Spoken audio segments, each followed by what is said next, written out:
Hello friends, कैसे हैं आप सभी लोग। मेरा नाम है आशीष जोशी। आज हम बात करेंगे एलिमिनेशन रिएक्शन ऑफ एल्केन। बहुत ही इंपॉर्टेंट टॉपिक होने वाला है आज का। ठीक है, पिछली वीडियो में हमने बात करी थी स्टेबिलिटी ऑफ एल्कीन। आज की वीडियो में हम बात करेंगे एलिमिनेशन, बहुत इंपॉर्टेंट टॉपिक है भाई, ऑफ एल्केन। ठीक है, एल्केन का जब हम एलिमिनेशन करते हैं, एल्केन में जब हम एलिमिनेशन करते हैं तो क्या होता है। एलिमिनेशन क्या होता है, सबसे पहले तो जब भी किसी भी सैचुरेटेड कंपाउंड से या किसी भी एल्केन से कोई दूसरा ग्रुप या स्मॉलर जो ग्रुप्स होते हैं उसको हम रिमूव करते हैं, एलिमिनेट करते हैं। उसमें हम कुछ ऐड नहीं कर रहे हैं, उसको सिर्फ हम एलिमिनेट कर रहे हैं। That's the main difference between elimination reaction and substitution reaction. Substitution reaction में क्या होगा, एक एलिमिनेट हो रहा है तो दूसरा ऐड हो रहा है, दोनों चीजें एक साथ चल रही है। एलिमिनेशन रिएक्शन और एडिशन रिएक्शन दोनों जब एक साथ चलती है वो हो जाएगा आपका सब्स्टिट्यूशन रिएक्शन, सब्स्टिट्यूट हो जाना। लेकिन एलिमिनेशन में क्या होता है, सिर्फ एलिमिनेट होता है। अब तो आज आप बहुत सारे टीवी शोज देखते हो, ठीक है, reality show, so called reality shows, ठीक है, तो उसमें क्या होता है, एलिमिनेशन राउंड होता है। अभी आजकल आईपीएल चल रहे हैं, उसमें भी टीमें एलिमिनेट हो रही हैं। तो एलिमिनेट मतलब खत्म हो जाना। अच्छा, इसकी खासियत क्या होती है आपकी, बहुत ही इंपॉर्टेंट है, बहुत जीपेट का क्वेश्चन भी है ये, इवन डीआई वगैरह में पूछा जाता है कि जो एलिमिनेशन रिएक्शन होते हैं वो सैचुरेटेड कंपाउंड से अनसैचुरेटेड बनाने में हेल्प करते हैं, और जो एडिशन रिएक्शन होते हैं वो सैचुरेटेड कंपाउंड से अनसैचुरेटेड बनाने में हेल्प करते हैं। ठीक है, मसलन जैसे अगर मैं आपको यहाँ पर कोई कंपाउंड दूँ, यहाँ पर कोई एक्स ग्रुप है, इसको अगर हम जैसे ही रिमूव करेंगे, ठीक है, तो यहाँ पर डबल बॉन्ड आ जाएगा। ठीक है, और यहाँ पर ये कोई कंपाउंड है, इसमें जैसे ही हम एडिशन कर रहे हैं एक्स ग्रुप का, X2 ग्रुप का, तो एक एक्स यहाँ पर आ जाएगा, एक एक्स यहाँ पर ऐड हो जाएगा और ये बॉन्ड ब्रेक हो जाएगा और ये सिंगल बॉन्ड में कन्वर्ट हो जाएगा। ठीक है, अगर ये चीज़ समझ में नहीं आई तो कोई बात नहीं, ज़्यादा दिमाग को जोर ना दे, अभी सिर्फ इस पर फोकस करें। ठीक है, एलिमिनेशन रिएक्शन पे। एलिमिनेशन रिएक्शन क्या होती है, मैं दोबारा से बता रहा हूँ। एलिमिनेशन रिएक्शन क्या होती है, जब भी हम किसी भी छोटे ग्रुप को या कंपाउंड को एलिमिनेट करते हैं उसे एलिमिनेशन रिएक्शन कहते हैं, एज सिंपल एज दैट। ठीक है, ये दो टाइप की होती है, एक होता है E1 एलिमिनेशन रिएक्शन और दूसरा होता है E2 एलिमिनेशन रिएक्शन। पहला होता है E1, ठीक है, एलिमिनेशन रिएक्शन, ठीक है, दूसरा होता है E2 एलिमिनेशन रिएक्शन। अच्छा, E1 एलिमिनेशन रिएक्शन दो स्टेप में होती है, स्टेप 1 और स्टेप 2, लेकिन E1 एलिमिनेशन रिएक्शन दो स्टेप में होती है, E2 में सिंगल स्टेप लगता है। ठीक है, जैसे हम, बहुत ही छोटा टॉपिक है ये, अभी खत्म हो जाएगा। ठीक है, लोग कहते हैं भाई बड़ी बड़ी वीडियो डालता है, अब तो कभी कभी छोटी वीडियो भी डाल लेनी चाहिए। ठीक है, तो क्या है, इंपॉर्टेंट है, ध्यान रखना। हम मैकेनिज्म पढ़ रहे हैं, इसका पूरा प्रॉपर मैकेनिज्म पढ़ रहे हैं। जैसे फॉर एग्जाम्पल ये कोई कंपाउंड है, ये क्या है आपका, ये मान लो कोई कंपाउंड है, ठीक है, ये एक्स ग्रुप है, हमको इसको एलिमिनेट करना है। ठीक है, अब सब जगह यहाँ पर एक प्रोटॉन भी प्रेजेंट है, मतलब एक हाइड्रोजन मान लो इसको प्रेजेंट है। ठीक है, अब क्या होगा इसमें, ध्यान से समझिएगा। अगर हम इसमें वीक बेस के साथ रिएक्ट करवाएं, हीट करें इसको, मतलब हाई टेम्परेचर पे, हीट मतलब हाई टेम्परेचर, हाई टेम्परेचर बहुत ज़रूरी है, याद रखना। अगर टेम्परेचर लो होगा तो ये एसोनन रिएक्शन में हो जाएगा, सब्स्टिट्यूशन रिएक्शन हो जाएगा ये। ठीक है, उसकी बात नहीं कर रहे हम, हाई टेम्परेचर बहुत ज़रूरी है। ठीक है, क्यों ज़रूरी है, देखो हर चीज़ का रीज़न होता है केमिस्ट्री में। ठीक है, क्यों ज़रूरी है, देखो जब भी हम किसी भी इसको, क्योंकि ये देखो ना सब जगह सिंगल बॉन्ड है, सिग्मा बॉन्ड है सब जगह। ठीक है, तो इसको तोड़ना बहुत ज़्यादा मुश्किल है, क्योंकि मैंने पिछली वीडियो में बताया था जो पाई इलेक्ट्रॉन्स होते हैं उनको तोड़ना आसान होता है। ये सिग्मा इलेक्ट्रॉन्स ही इसमें सब जगह लगे हुए हैं, तो इसलिए हम इसको बहुत ही ज़्यादा हाई टेम्परेचर देंगे। तो जैसे ही हम हाई टेम्परेचर देते हैं, हमेशा याद रखना, जब भी हाई, देखो जब भी आपके परिवार में या आप पे या आपके दोस्तों में कोई भी मुसीबत आती है, तो जो आपका नहीं होता ना, जो अपने नहीं होते हैं वो छोड़ के चले जाते हैं। तो इनमें देखो सब जगह कार्बन और हाइड्रोजन का तो बहुत पुराना अफेयर है, सबको पता है। तो जैसे ही हम इसको हाई टेम्परेचर देते हैं, ये भगोड़ा है यहाँ पर, ये एक्स ग्रुप है, हेलोजन ग्रुप, ये भाग जाता है। कभी भी याद रखना, हमेशा हर रिएक्शन में आपको ये चीज़ देखने को मिलेगी कि ये सबसे ज़्यादा क्या है, भगोड़ा है। भगोड़ा बोले तो बहुत जल्दी भाग जाता है। जैसे ही हमने इसको ऑड सिचुएशन में रखा, अभी तक बढ़िया स्टेबल हो रहा था, कोई दिक्कत नहीं थी, आराम से, जैसे ही हमने इसको हाई टेम्परेचर दिया, तो क्या हो गया, वैसे ही ये आपका एलिमिनेट हो गया। जैसे ही इसने, ये क्या है, हाईली इलेक्ट्रोनेगेटिव कंपाउंड है, तो ये इस बॉन्ड को अपनी ओर पुल करेगा और यहाँ पर ये बॉन्ड ब्रेक होकर इधर चले जाएगा, यहाँ पर नेगेटिव चार्ज आ जाएगा, यहाँ पर पॉजिटिव चार्ज आ जाएगा। तो क्या हो जाएगा बन के, क्या हो जाएगा आपका, क्या हो जाएगा, ये x नेगेटिव तो ऊपर चला गया, अब बचा कितना, प्लस C प्लस H। ठीक है, तो इस पूरे प्रोसेस को हम बोलते हैं हेट्रोलाइसिस। क्या बोलते हैं, हेट्रोलाइसिस। हेट्रोलाइसिस मतलब जब भी किसी भी एक सिंगल रिएक्शन में हमको एक कार्बोकैटायन मतलब एक कैटायन और एक एनायन मिलता है। ये क्या है आपका, एनायन है। ठीक है, इसको हम बोलेंगे हाइड्राइड आयन। क्या बोलेंगे, हाइड्राइड आयन। और ये क्या हो जाएगा, कैटायन, कार्बोकैटायन। कार्बन के ऊपर एक पॉजिटिव ग्रुप या कैटायन लगाया तो इसका नाम हो गया कार्बोकैटायन। ठीक है, तो याद रखना इवन मैकेनिज्म में, इवन एलिमिनेशन रिएक्शन का पहले स्टेप में क्या होता है। कोई मुझसे पूछेगा या कोई आपसे पूछेगा कि भैया एक बात बताओ, एक बात बताओ कि इवन एलिमिनेशन रिएक्शन के पहले स्टेप में क्या होता है, तो आप इतना कुछ बताने की जरूरत नहीं, आप सीधे बोला कार्बोकैटायन बनते हैं, जाओ खत्म, निकलो, टाटा बाय बाय। ठीक है, तो इसमें और E2 में नहीं बनता कार्बोकैटायन। ठीक है, व्हाट इज द डिफरेंस, ये हम सब पढ़ेंगे बाद में। हाँ, अब ये हो गया हमारा, अब ये पहला स्टेप खत्म हो गया। अब दूसरे स्टेप में क्या होता है, दूसरे स्टेप में क्या होता है, ये वाला जो कार्बोकैटायन बना है इधर, ये वाला जो कार्बोकैटायन बना है, इस पर अटैक करे। हाई टेम्परेचर ने तो अटैक कर दिया, अपना काम दिखा। अब बचा कौन, वीक बेस। तो वीक बेस क्या है, वीक बेस को मैं बी से दिखाता हूँ। ये वीक है बेचारा, कमज़ोर है। ठीक है, रो रहा है, कमज़ोर है। तो ये वीक बेस क्या करेगा, इसका नाम लिख देते हैं बेस।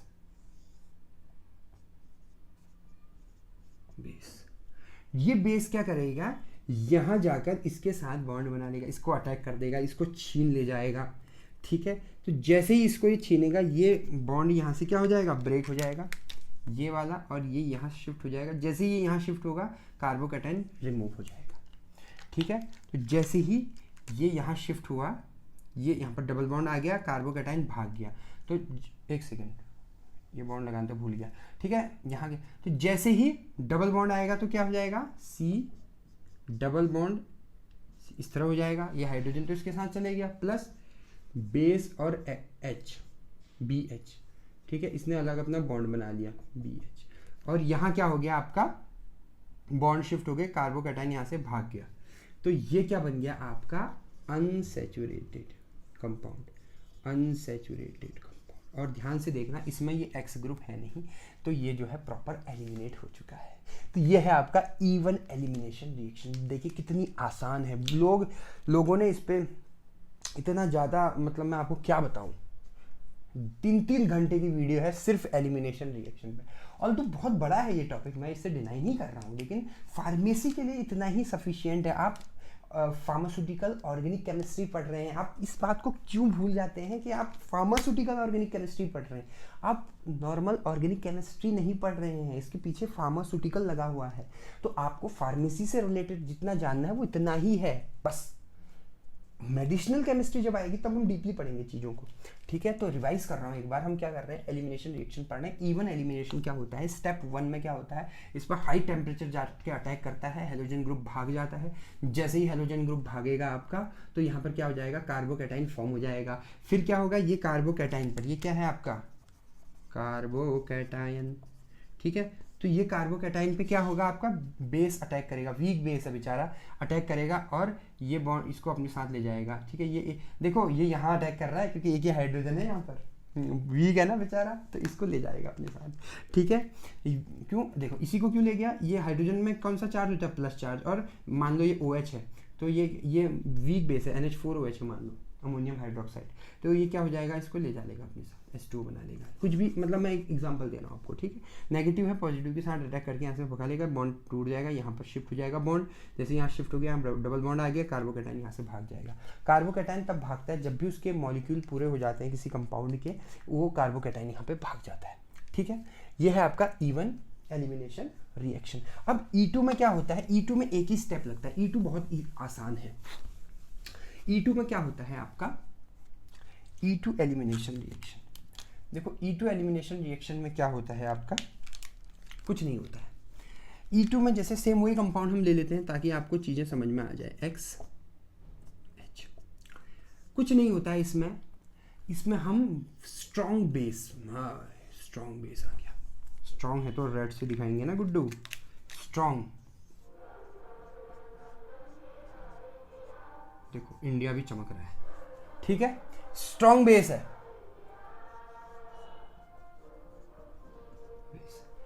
तो ये क्या करेगा, स्ट्रॉन्ग बेस आ गया, स्ट्रॉन्ग बेस ने आकर इसको यहां पर अटैक कर दिया। जैसे ही अब ये स्ट्रॉन्ग बेस सीधे यहां हाइड्रोजन में जाके अटैक करेगा, ठीक है। हाँ, तो इंडिया चमक रहा था, अब बंद हो गया है, ठीक है। अब क्या होगा, देखो ये बेस सीधे जाके इस हाइड्रोजन पे अटैक करेगा, ठीक है। बेस यहाँ क्यों नहीं अटैक कर रहा है, बेस यहाँ इसलिए नहीं अटैक कर रहा है क्योंकि ये इसी की फैमिली का है, मतलब ये भी नेगेटिव है, ठीक है, और ये भी नेगेटिव है, इसलिए बेस जाके यहीं अटैक करेगा। बेस इतना ज़्यादा स्ट्रांगली यहाँ पर अटैक करता है कि ये वाला यहाँ से इसके साथ चले गया, वैसे ही होगा जो जैसे पहले हुआ। ये बॉन्ड यहाँ शिफ्ट हो जाएगा, जैसे ही ये बॉन्ड यहाँ शिफ्ट हो गया, ये यहाँ से यहाँ चला जाएगा और ये भाग जाएगा।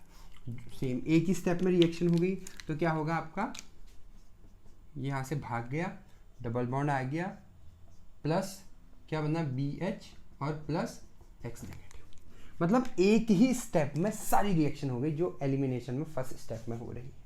तो आपके माइंड में क्वेश्चन आएगा, तो फिर हम भाई E2 ही क्यों नहीं करवाते हैं, E1 क्यों करवाते हैं। देखिए कुछ नहीं है, इन दोनों में मेन डिफरेंस क्या है, सिर्फ इसका डिफरेंस है, सिर्फ इसका डिफरेंस है। क्या डिफरेंस है, अगर हम वीक बेस से रिएक्शन करवाते हैं और हाई टेम्परेचर देते हैं तो वो E1 हो जाता है, और अगर हम स्ट्रॉन्ग बेस से रिएक्शन करवाते हैं, टेम्परेचर ना भी दें, स्ट्रॉन्ग बेस से रिएक्शन करवाते हैं तो क्या हो जाता है आपका E2 रिएक्शन हो जाता है। अब E2 वर्सेस E1 भी हम पढ़ेंगे, आगे पढ़ेंगे नेक्स्ट वीडियो में। तो आज के लिए बस इतनी सी वीडियो है। हाँ, इसमें एक चीज़ मैं बताना भूल गया, कि उन दोनों में E1 और E2 में, E1 एलिमिनेशन रिएक्शन और E2 में, दोनों में जो ऑर्डर ऑफ रिएक्टिविटी होगी वो 3 डिग्री, 2 डिग्री और 1 डिग्री। पहले सबसे ज़्यादा रिएक्टिव 3 डिग्री होगा, फिर 2 डिग्री, फिर 1 डिग्री, ठीक है। और एक चीज़ और, rate of reaction first order E1 elimination में जो ऑर्डर ऑफ रिएक्शन होगा वो होगा फर्स्ट ऑर्डर। क्यों होगा फर्स्ट ऑर्डर? होता क्या है, जब भी किसी रिएक्शन पे, पूरी रिएक्शन जो है एक फैक्टर पे डिपेंड करती है, एक कंपाउंड के कंसंट्रेशन पे डिपेंड करती है, ठीक है, उसको हम बोलते हैं फर्स्ट ऑर्डर। अगर 2 पे करती है तो हो जाएगा सेकेंड ऑर्डर।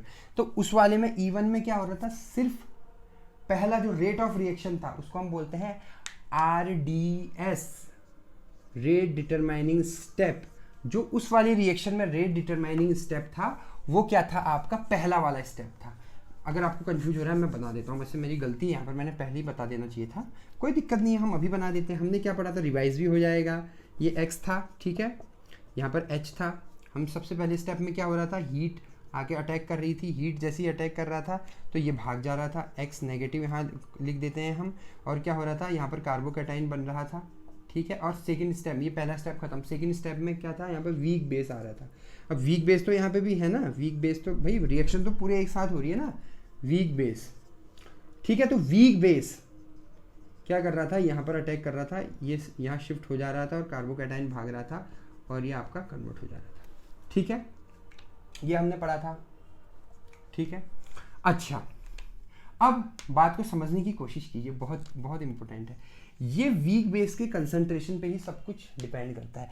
अगर मैं इसको स्ट्रॉन्ग कर दूं तो ये E1 रिएक्शन तो होगी नहीं, सीधे E2 पहुंच जाएगी, क्योंकि E2 स्ट्रॉन्ग बेस में होती है आपकी। तो ये पूरी रिएक्शन किस पे डिपेंड कर रही है, सिर्फ इस बेस के वीक होने पे डिपेंड कर रही है, इसलिए ये फर्स्ट ऑर्डर हो गया। और सेकेंड ऑर्डर क्या होगा, सेकेंड ऑर्डर 2 चीज़ों पे डिपेंड करता है, एक इस बेस के कंसंट्रेशन पे और दूसरा इस कंपाउंड के कंसंट्रेशन पे। अगर कंपाउंड का कंसंट्रेशन इतना ज़्यादा हाई हो गया कि बेस उस पर अटैक ही नहीं कर पा रहा है तो फिर वो रिएक्शन कैसे होगी, नहीं हो पाएगी, पॉसिबल नहीं हो पाएगी। तो इसका कंसंट्रेशन ज़्यादा होना चाहिए, इसका कंसंट्रेशन कम होना चाहिए, इतना होना चाहिए कि ये इसको रिएक्ट कर दे, यहाँ से हाइड्रोजन रिमूव कर दे, तभी तो E2 रिएक्शन होगी। तो ये इन 2 फैक्टर्स पे डिपेंड करता है, इस पर और इस पे। तो यहाँ पर जो है सेकेंड ऑर्डर रिएक्शन आ जाएगा, सेकेंड ऑर्डर रिएक्शन, ठीक है। और इधर पे आ जाएगा आपका फर्स्ट ऑर्डर रिएक्शन, ठीक है। तो ये थी आज की वीडियो। आई होप आपको आज का लेक्चर क्लियर हुआ होगा। आज हमने पढ़ा एलिमिनेशन रिएक्शन, ठीक है। अगर आपको मेरी वीडियो पसंद आई तो मेरे चैनल को सब्सक्राइब कीजिएगा, बेल आइकन पे क्लिक कीजिएगा, मेरी वीडियो को शेयर कीजिएगा, इंस्टाग्राम पे मुझे फॉलो कीजिएगा। आपने मुझे इतना वक्त दिया उसके लिए बहुत बहुत धन्यवाद। Thank you so much.